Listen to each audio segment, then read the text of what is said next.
Everyone, you are watching your tutors, lecturer Sabir Khan and doctor Hamid.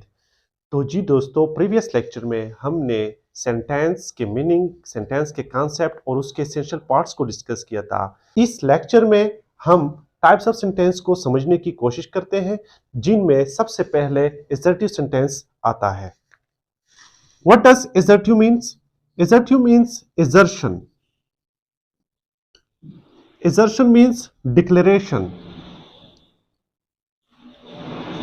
and both refers to statement. और statement को हम उर्दू में बयान कहते हैं, इसलिए असर्टिव सेंटेंस को उर्दू में बयानिया जुमले भी कहते हैं। अब a sentence that expresses a simple statement or assertion is called assertive sentence.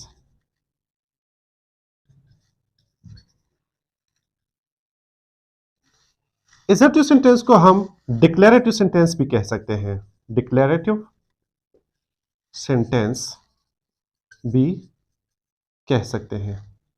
assertive sentence को हम एग्जाम्पल से सीखने की कोशिश करते हैं। For example, I take tea. She is going to school.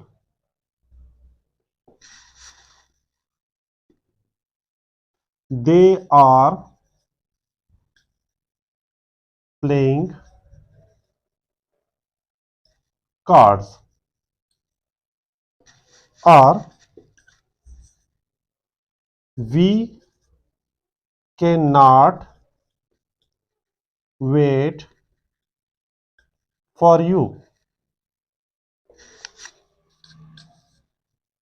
Ali has not worked yet.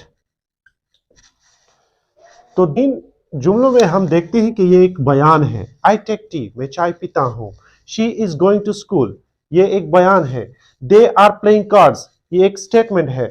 We cannot wait for you, Ali has not worked yet. So these are just statement. So such statement को हम क्या कहते हैं? assertive sentence कहते हैं।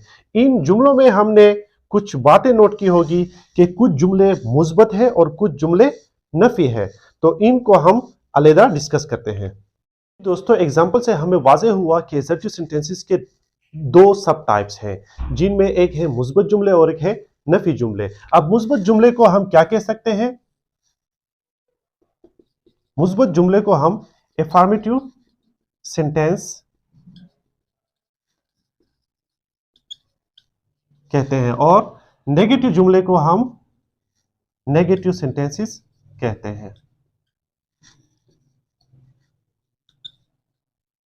For example, I take tea.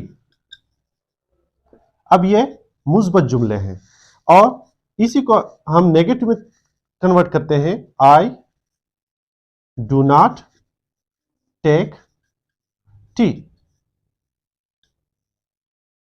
तो ये negative जुमला बन गया। अब दोनों स्टेटमेंट हैं, दोनों असर्टिव सेंटेंसेस हैं, लेकिन एक है पॉजिटिव और एक है नेगेटिव। पॉजिटिव को हम अफर्मेटिव सेंटेंस कहते हैं और नेगेटिव को हम नेगेटिव सेंटेंस कहते हैं। असर्टिव सेंटेंस यानी अफर्मेटिव सेंटेंसेस और नेगेटिव सेंटेंसेस को हम एग्जांपल से सीखने की कोशिश करते हैं। Ali is going to school. अब ये एक पॉजिटिव जुमला है, इस पॉजिटिव जुमले को हम अफर्मेटिव सेंटेंस कहते हैं। They were not buying a car. अब इसमें नॉट आ गया तो ये क्या बन गया? नेगेटिव जुमला बन गया। तो इसको हम नेगेटिव सेंटेंस कहते हैं। इसी तरह we are waiting for you, तो ये पॉजिटिव सेंटेंस है, इसको हम एफर्मेटिव सेंटेंस कहते हैं, मुस्बत जुमला है। I am not learning Arabic, ये नेगेटिव जुमला हो गया, तो इसको हम नेगेटिव जुमला कहते हैं। ये चारों सेंटेंसेस चाहे मुस्बत हो चाहे नेगेटिव हो, वो पार्ट है किस चीज के? एसर्टिव सेंटेंसेस के, तो इसको हम एसर्टिव सेंटेंस कहते हैं।